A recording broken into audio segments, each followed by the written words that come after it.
many convicts, prison is just a place to bide their time until they can get out and commit more crimes.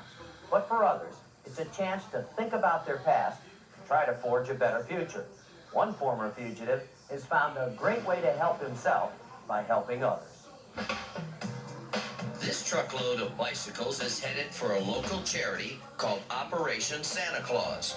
These volunteers have carefully scraped the rust and patched the tires and done the many little things it takes to make old bicycles new for kids at Christmas. These do-gooders are also felons. Convicts at the Federal Correctional Institution, now located at the old Army barracks of Fort Dix, New Jersey. In fact, the success of this effort can be traced to one man, prisoner number 28366.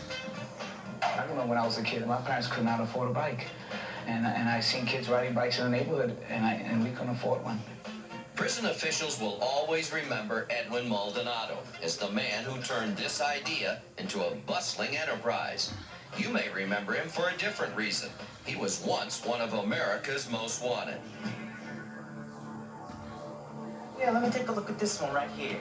We aired his story in 1988 when Maldonado was a gun runner and a prime subject of an ATF task force.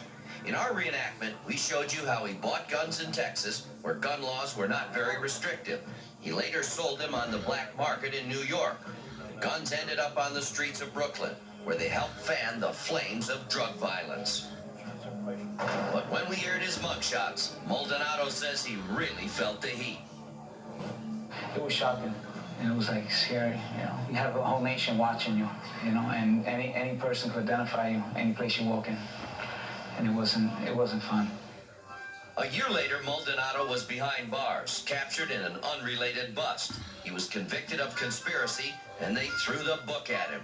18 years in prison, no parole. Before the downfall of me coming in here, I always worked in bike shops, and that's all I know is bicycle mechanics. I said, what am I going to do with bicycle mechanics in jail? I said, there's nothing that I can, and then one day the doors were open, and I got the opportunity. It was just a notice for a class on bike repair, but for Maldonado, it was the path away from a criminal life. Teachers soon realized Maldonado had a lot to offer. Never expected it to grow this large. That's when Edwin Maldonado came into the picture.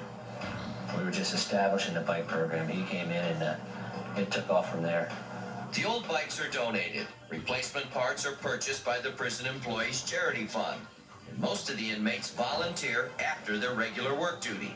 They have nothing but time, and they lavish it on the bikes, without ever seeing the children who will ride away on them.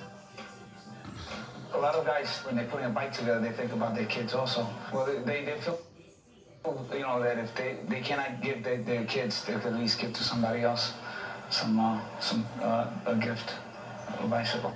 They're actually doing something that they can send back to the community to show that all inmates aren't exactly what the stereotypical profile are. Throughout the year, the rebuilt bikes are taken to the headquarters of Operation Santa Claus. From there, they will be distributed to children in the Fort Dix area around Christmas time. Master Sergeant Hugh McCluskey says Edwin Maldonado and the other inmates are making a huge contribution. His work is not going for naught. There are just too many families out there that if they could meet him personally, they couldn't express their thanks enough. In a way, the program benefits everyone, the children and the inmates. When you talk about bicycles then, and you're giving a child this freedom, and I think maybe that while the prisoners are repairing these bicycles, they think about that freedom to be able to take those bikes and see the things that they're not able to see. They say, oh, you go to jail, yeah, you just want to do good because you're in jail. But there are a lot of people in here that are willing to help, but they haven't been given the chance, and whatever mistake they've done in life, put it in the past and start a new life.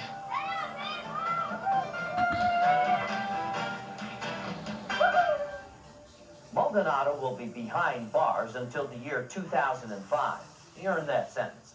I'm glad he's changed his ways.